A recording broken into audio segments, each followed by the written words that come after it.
आपसे हम सभी रूबरू हो रहे हैं। 3 तारीख को जो हमने एक प्रेस कॉन्फ्रेंस की थी उसमें एक बर्निंग इशू जो पूरे जम्मू को जिसने घेर के रखा हुआ है इलीगल माइनिंग को लेकर, उसको हमने उजागर किया था। और यकीनन कहीं ना कहीं सरकार भी उससे सत्ते में भी आई और सरकार को भी लगा कि बिना आग के धुआं नहीं होता है। अगर ये registered unit holder ultimately media में इतने ना सिर्फ भावुक हुए हैं बल्कि अग्रेसिव भी हुए हैं, इसका मतलब हालात बहुत ज़्यादा खराब है। और रिवर तवी को लेकर अक्सर हम लड़ाई लड़ते रहे हैं कि जो ऑनरेबल हाई कोर्ट ने माइनिंग को स्टे किया है वो गवर्नमेंट को स्टे वकेट कराना चाहिए, क्योंकि ये रिवर तवी कईयों घरों की रोजी रोटी होने के साथ साथ सरकार का भी एक बहुत बड़ा साधन है। ये नेचुरल बेड मटेरियल है और गवर्नमेंट का ये रिसोर्स है, ये मेरा या आपका रिसोर्स नहीं है। गवर्नमेंट उसको आउटसोर्स करती है, उससे कईयों घरों की रोजी रोटी चलती है। लेकिन बदकिस्मती ये रही कि ऑनरेबल हाई कोर्ट की नज़रों में वो फाइलों में बंद है और सरेआम उसमें माइनिंग चलती है। और उसे अपनी माइनिंग की चोरी को छुपाने के लिए सरकार के चंद महानुभावों ने हम यूनिट होल्डर्स को बलि का बकरा बनाया। विशेष करके तवी के अंदर जो 14 स्टोन क्रशर्स हैं और जो बजालता बेल्ट में 8 स्टोन क्रशर्स हैं, अननेसेसरली हमें हरास किया गया। और पिछले तकरीबन 10 महीने से एक हंसती खेलती इंडस्ट्री, एक ऐसी इंडस्ट्री जिससे कईयों घरों की रोजी रोटी जुड़ी हुई थी, कईयों घरों का संसाधन हम लोग जुटाते थे, उसको बिल्कुल ब्लैंकेट बैन बंद करके सील करके रख दिया है। जो हमारी पीड़ा में जैसे अग्नि में तेल का और घी का काम उस सील ने किया है। हम सरकार का भी शुक्रिया करेंगे कि हमारी उस प्रेस कॉन्फ्रेंस के बाद कहीं ना कहीं सरकार जागी और 4 तारीख को सरकार ने इस इलीगल माइनिंग को स्क्रूटनाइज करने के लिए और अब तक जो चोरियां हुई हैं उसको बाहर निकालने के लिए कि सरकार के घर में तो पैसा कोई नहीं आया और माल सरकार का सारा बिक गया, उसके लिए एक बहुत ही अच्छी 4 मेंबर्स की कमेटी बनाई है, हेडेड बाय श्रीमान ओपी भगत जी, जो हमारे डायरेक्टर जियोलॉजी माइनिंग है और बहुत ही काबिल अफसर हैं। उनके साथ श्रीमान आरसी कोतवाल जी जो डायरेक्टर फाइनेंस हैं, श्रीमान डॉक्टर राजकुमार जी जो डिप्टी डायरेक्टर जियोलॉजी माइनिंग है, और श्रीमान रमेश गंडोत्रा जी जो ऑलरेडी जियोलॉजी माइनिंग में अपने जीवन के पिछले 25-30 वर्षों का तजुर्बा लेके काम कर रहे हैं।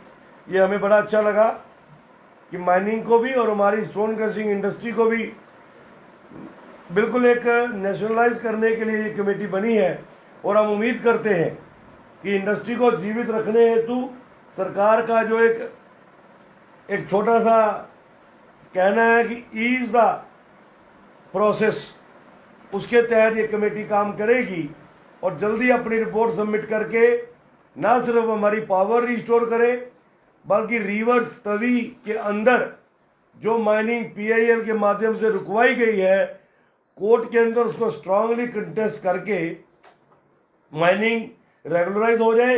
ये चोरी के झंझट, ये गाली गलोच, ये गुस्सा, ये सारा ठंडा हो जाएगा। सरकार के घर का रेवेन्यू भी आना शुरू हो जाएगा। लेकिन हम एक बात के ऊपर फिर भी अड़े हैं कि जो अब तक चोरी हुई है वो बहुत बड़ा आने वाले दिनों में माइनर मिनरल स्कैम बड़ा होने वाला है।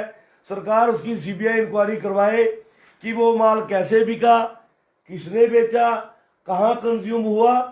बीइंग ए सिटीजन, शहर के नागरिक होने के नाते, तभी के चौकीदार होने के नाते हम सरकार को हर उस पॉकेट की जानकारी देने को तैयार हैं जहां से माइनर मिनरल चोरी से निकला और कहां कंज्यूम हुआ, उसका भी विद डाटा हम देने को तैयार हैं, बशर्ते कि सरकार उसकी जानकारी लेना चाहती है कि नहीं लेना चाहती।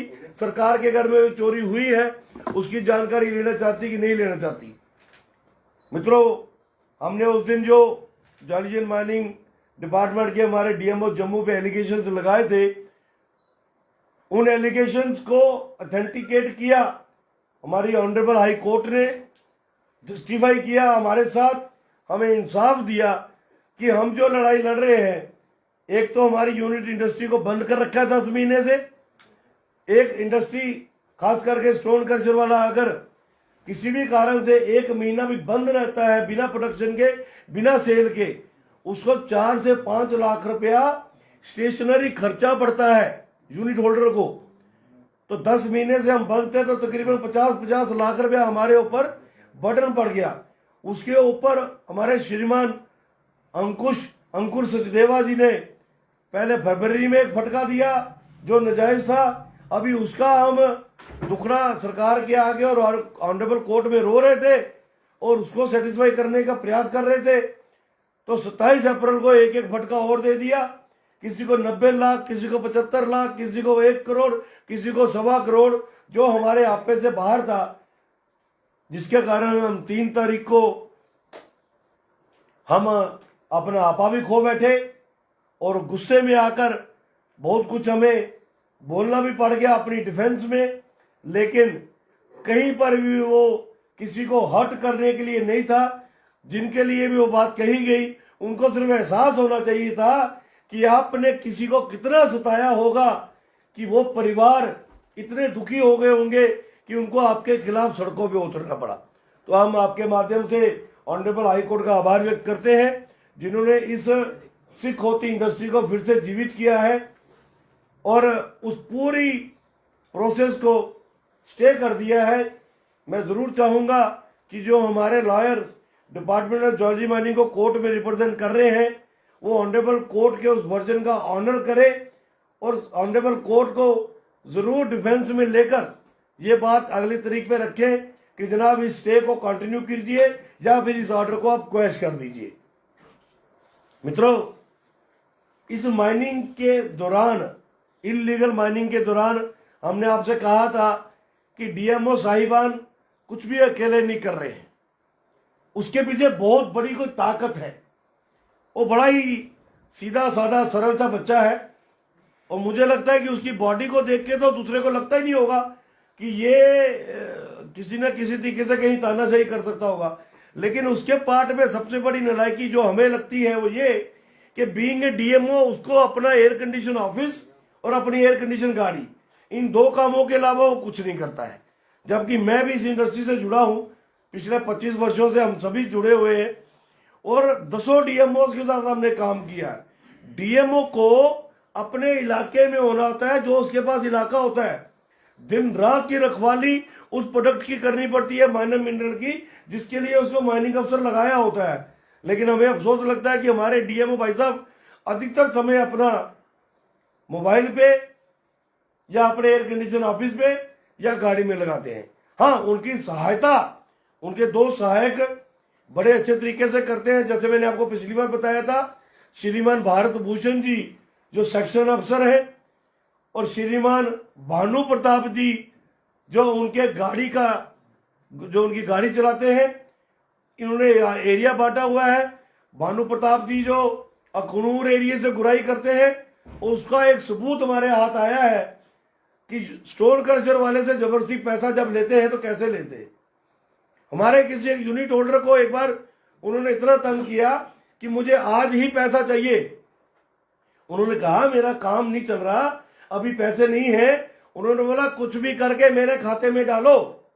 सरकारी कर्मचारी के खाते में जब कोई पैसे डालता है तो मित्रों आपसे कुछ छुपा नहीं है। ये देखिए भानु प्रताप सिंह के अकाउंट की स्टेटमेंट,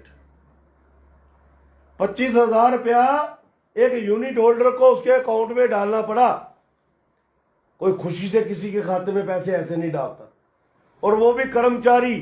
रैंक देखो उसका क्या है, ड्राइवर, डीएमओ का ड्राइवर। वो कहीं कमिश्नर सेक्रेटरी का ड्राइवर होता तो हमें लगता था कि भैया अप्रोच वाला आदमी है। एक डीएमओ का ड्राइवर क्रशर वाले से अपने खाते में पैसे मंगवा रहा है।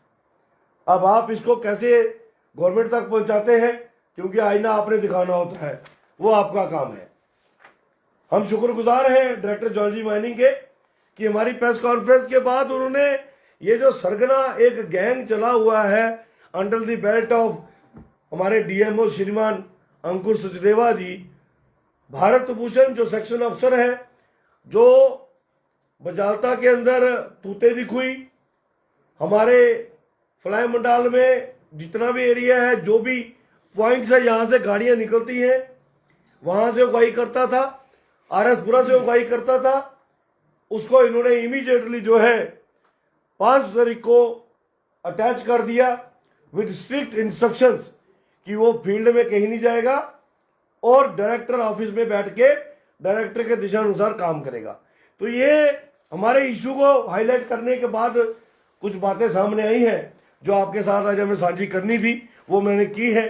इसके अलावा हम अपनी लड़ाई सिर्फ स्टोन क्रशर्स वाले ही नहीं, इलीगल माइनिंग के खिलाफ जो लड़ाई है वो हम जारी रखेंगे तब तक जब तक तवी को पूरा रैशनलाइज करके ओपनली खोल नहीं दिया जाता, हर परिवार के लिए, हर ट्रॉली वाले के लिए, हर टिप्पर वाले के लिए, यहां तक कि हर घोड़े और खच्चर वाले के लिए भी।